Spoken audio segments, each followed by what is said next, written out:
Tata Steel 2024 has begun.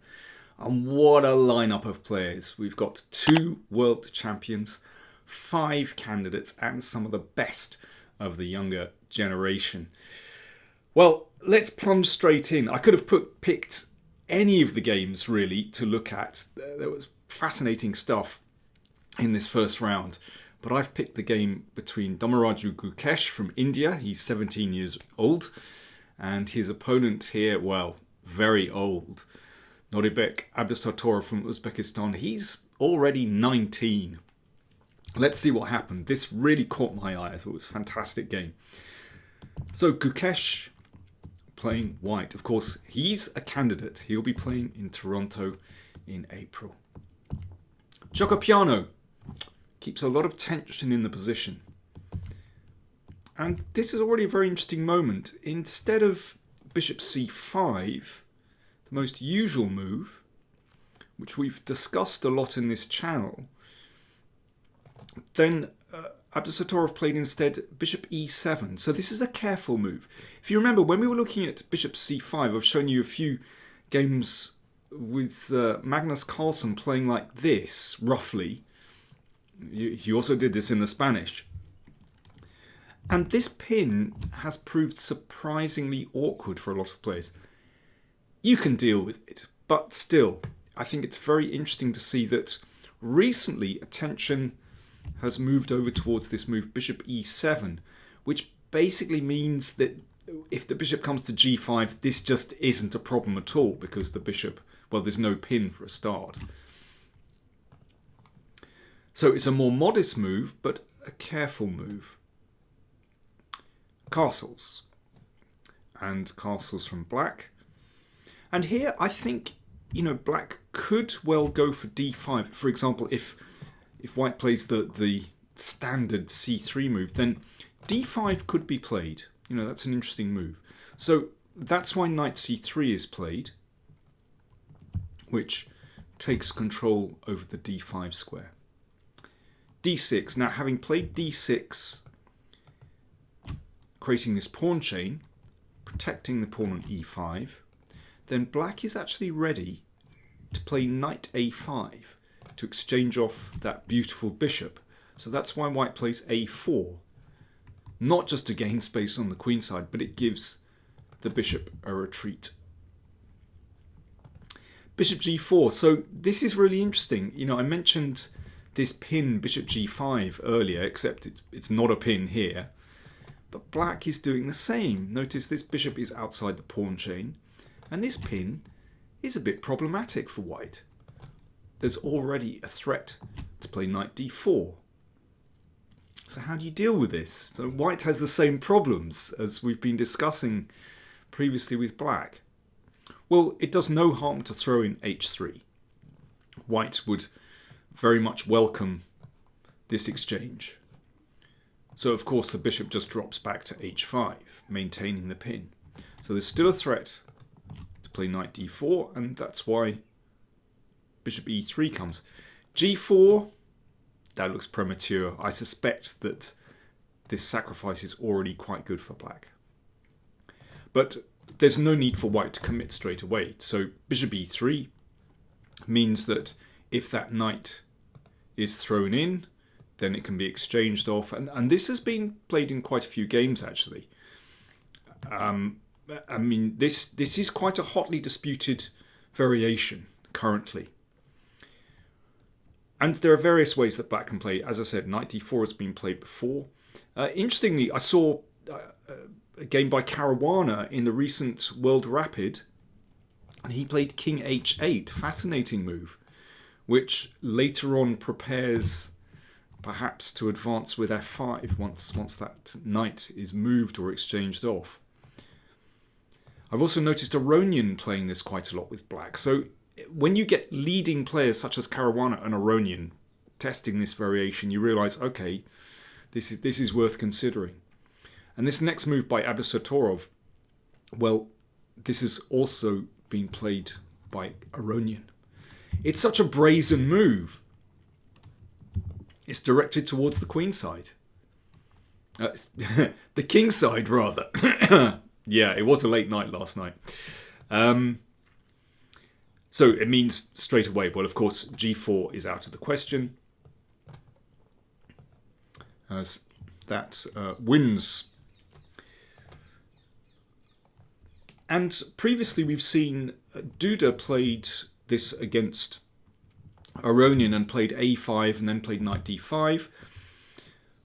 But here Gukesh came up with a new move, king h1. Now, he thought for about 5 minutes over this move,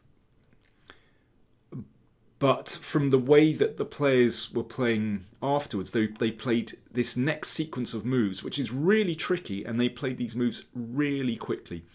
So it all looks like they've been doing a lot of homework and prepared this away from the board. So king h8, yes, this move again. As we'll see, it can be very useful to have the king here because it allows the f-pawn to advance to f5. So what's with king h1? Well, now we see the idea. Rook g1. I mean, this is a fascinating idea. Preparing g4. And if white gets this move in and manages to push the bishop back to g6, then white can start building an attack that bishop on g6 doesn't look very impressive. So Abdusattorov, after about 5 minutes, played knight d4. And very quickly, from Gukesh, g4. I suspect that, using 5 minutes, well, understandable. I suspect that both players were checking their analysis before they went in for this line because it is so sharp. Yeah, if for example, knight takes knight, and if this bishop retreats, well, white has already achieved a great deal. You can see this bishop is really poorly placed on g6 compared to this one on this diagonal. White would play queen g2 and perhaps look to play f4. I mean, later on h4 might be a possibility, but certainly the break f4 looks really nice. Bring this one over. I mean, white has a really nice initiative. But knight takes pawn. Clearly prepared. This was played in 5 seconds, according to the clock times I've seen. So that was taken, and bishop takes. So threat to take here. So this one has to be eliminated. I mean, one could also play rook takes. And this is actually quite messy, but probably should end in a draw, actually. But in any case, very quickly Gukesh took on d4, which, again, I'm sure this is preparation, because rook takes g4 is a serious alternative. But Gukesh played this capture on d4 very quickly. Pawn takes, and knight d5. So black is a piece down. And, yeah, looks tricky. I mean, white's pieces look really good. Bishop g5. So what? Well, let's see what he has in mind. At the moment, it feels as though white is doing okay here. But for example, if you got rid of this, then already actually black is doing quite well in this position. My instinct would be to chop pieces off. But this endgame, well, that knight is poorly placed. Rook here, followed by f5. Black is actually doing quite well there. So Gukesh plays knight takes c7. Again, played this incredibly quickly. So, you have to be so confident when you're going in for these kind of tactics. So if queen takes knight, then rook takes, and that really is good for white. But Abdusattorov, again, very quickly played bishop h5. So the pin is maintained, and there's a threat to play queen h3. So that's pretty nasty. And if rook g3, then bishop f4 is very good for black. So rook takes, necessary. Queen h3 check. Now watch out for this one. If king g1, then bishop takes, knight wins. Okay, the pin has been very effective. It wins the queen. So knight h2 is necessary. Again, both players playing this instantly. Bishop takes queen, rook takes. So we need to sort of draw up a material balance here. You can see that Gukesh with white has 3 minor pieces against the queen. So it's a rough material balance, but it always depends what else is going on in this position, in the position. You know, how well are the minor pieces supported? How safe are the kings? I mean, at first glance, I would say black should be doing quite well here. Because at some point, you know, that king looks exposed and it's going to be possible to break open the position with f5 and get the major pieces into play. But it depends how well white can coordinate those pieces. Already a really important moment, and Gukesh still playing quite quickly. It feels as though knight d5 should be the right move, but it would be a mistake. After f5, then black is really starting to rev up here. Lines are opening. So what's the difference? Why knight b5? Well, after f5 played, after pawn takes, the point is it's not possible to recapture because of bishop e6. So that's why the knight went to b5. It kept this diagonal open for the bishop.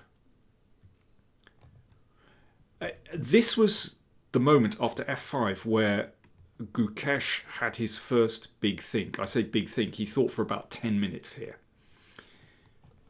And there is a choice. You can take, that's the move he played, or you can play rook g1, which I have to say is, I mean, I've looked at this with a computer and with my own eyes and brain, and it is completely unclear. I mean, this can lead into all kinds of madness after this, and queen back here, and it's a crazy position. In a sense, e takes f5 is a bit more solid. It's difficult to speak in terms of playing solidly in a position like this, but it does keep things relatively together. So yeah, as I said, rook takes f5 impossible because of bishop e6. So d5. So that cuts through to c2. Bishop takes, rook takes c2. So black is, I don't know if I say counter-attacking or just attacking, I don't know. I mean, it's obviously with the rook on the second rank hitting pawns here and the king relatively exposed, then it's dangerous. But at least this one has been shut out for the moment. So both players had started to consume much more time here. Obviously, it's the end of their preparation. They both probably remembered that this position should be okay for them. You know, the computer says it's roughly level, but it is so complicated. You know, you can fall off at any moment here, either side. All three results possible. Rook g2, defending the pawn. And the rook was loose on g5 as well. I mean, that's a consideration when you have a queen on the board. Abdusattorov thought for about 20 minutes here. Queen takes f5 is possible. And then we get this position. And it's very hard to judge what is going on here. I mean, the computer thinks it's roughly level. But, I mean, both sides have to be so careful here. The king doesn't have pawn cover. You know, if you want to move those knights out, then the king could become exposed. You want to try and push that pawn. very hard to judge what's going on. But Abdusattorov rejected that and played Queen H4. And now there's more craziness with Rook G1. This wasn't played. Again, this could go in any direction. But instead, Gukesh played Bishop E4. And this is a really responsible move, actually. So basically, the bishop and pawns form a chain, a strong chain. Minor pieces in this kind of position need support. They need protection. If they're loose in the position against the queen, that can be so dangerous. So this just kind of glues the position together a bit. Rook takes pawn, knight takes. Exchange of rooks. As I said, for this queen to be effective, it needs targets. And if white is able to coordinate, as it seems that Gukesh is doing here, then the queen is actually ineffective. And you can see that because of this, and because these knights can support each other, then that's quite stable actually. And at the moment it doesn't seem that this rook can enter into the game very easily. Or certainly not effectively anyway. Queen G5 check. King F2. Another check. King G2.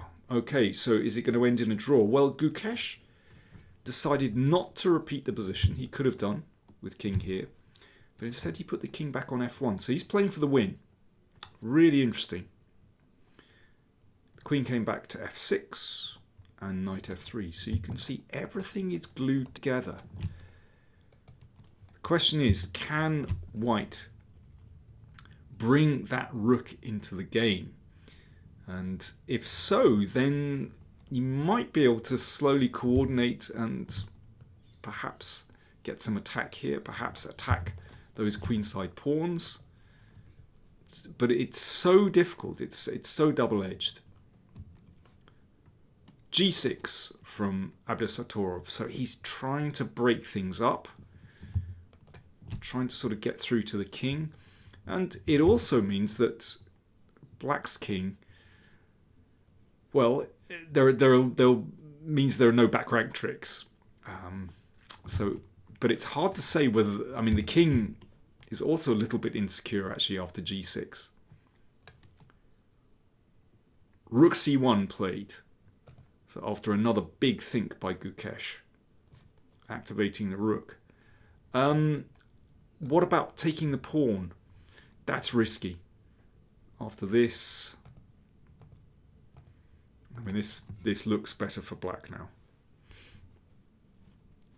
Yeah, whenever you leave a piece unprotected, it starts to get tricky. But rook c1, so maintains the coordination. Pawn takes pawn, knight takes pawn, queen takes b2, and rook c7. So the rook activates, but white is also rather sensitive on the f-file as well. It's such a tricky position. And here, well, I mean, black has to be quite careful. So for example, okay, let me swipe a pawn and show you what happens. Knight h6, threatening rook takes pawn, mate.